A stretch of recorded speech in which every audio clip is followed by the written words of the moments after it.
اگر پرسنالٹی یا قائد اعظم کی شخصیت کو شامل کر دیا جائے تو زیادہ بہتر رہے گا، لہٰذا اس پہ نمبر 2 لکھ دیا گیا ہے۔ اس کے بعد شامل کریں گے Quaid Azam as a lawyer, اور پھر چوتھے number per Quaid Azam as a politician, اور سب سے آخر میں آ جائے گا کنکلوژن۔ تو چلیے سب سے پہلے مل کر لکھنے کی کوشش کرتے ہیں انٹرو۔ تو اب ہم بیک گراؤنڈ مائنڈ میپ کو سامنے رکھتے ہوئے انٹرو کو لکھنا شروع کرتے ہیں۔ سب سے پہلے ہم بتائیں گے قائد اعظم کا مطلب۔ Quaid Azam means the greatest leader, یعنی قائد اعظم کا مطلب ہے ایک عظیم رہنما۔ اب ہم بتائیں گے کہ ہمارے گریٹسٹ لیڈر یعنی قائد اعظم کون تھے۔ محمد Ali Jinnah was our greatest leader۔ اب ہم نے بتانا ہے کہ انہوں نے کیا کیا۔ He gave us Pakistan. تو یہاں ہم نے 3 اہم باتیں بتا دی، یعنی قائد اعظم کا مطلب کیا ہے، اور قائد اعظم دراصل کون تھے اور انہوں نے کیا کیا۔ جیسے کہ یہاں ہم نے بتایا کہ قائد اعظم کا مطلب ہوتا ہے عظیم رہنما، اور محمد علی جناح جو تھے وہ ہمارے عظیم رہنما تھے جنہوں نے ہمیں پاکستان دیا۔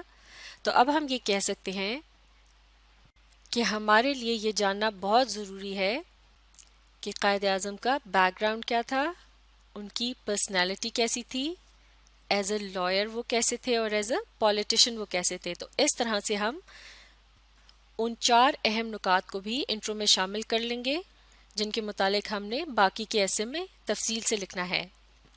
جیسے کہ یہاں اس ذرا لمبے جملے میں تمام باتیں شامل کر دی گئی ہیں۔ Therefore, it is very important for us to know about our great leader's background, his personality, his career as a lawyer, and how successful he was as a politician۔ تو جیسے کہ کہا جا رہا تھا کہ قائد اعظم ہمارے عظیم رہنما ہیں اور انہوں نے ہمیں پاکستان دیا، لہٰذا یہ بہت اہم بات ہے کہ ہمیں اس بات کے بارے میں پتہ ہو کہ ان کا بیک گراؤنڈ کیا ہے، ان کی شخصیت کیسی ہے، اور ایک وکیل کے طور پر ان کا کریئر یعنی پیشہ کیسا رہا، اس کے علاوہ ایک سیاست دان کے طور پر وہ کتنے کامیاب تھے۔ تو اس طرح سے انٹرو کے اندر شامل کیا جاتا ہے ان تمام اہم نکات کو جن کے متعلق آپ تفصیل سے باقی کے حصے میں لکھتے ہیں، اور کسی نہ کسی طریقے سے اس وجہ کو بھی یہاں شامل کرنے کی کوشش کی جاتی ہے کہ آپ کیوں کسی کو ان اہم نکات کے متعلق بتانا چاہ رہے ہیں۔ جیسے کہ یہاں ہم نے یہ بتانے کی کوشش کی ہے کہ ان تمام اہم نکات کا تعلق جس شخصیت سے ہے وہ ایک عظیم لیڈر تھے اور انہوں نے ہمیں ہمارا ملک دیا، لہٰذا ہمیں ان تمام باتوں کا پتہ ہونا بہت ضروری ہے۔ تو اس طرح سے پڑھنے والے کی دلچسپی بھی اس ایسے میں قائم رہے گی۔ اور اب ہم انٹرو کو مکمل کر چکے ہیں، تو اب ہم باری باری ان 4 اہم نکات کو ایک ایک کر کے الگ الگ پیراگراف میں تفصیل سے لکھیں گے۔ تو سب سے پہلے ہم لکھیں گے بیک گراؤنڈ کے متعلق۔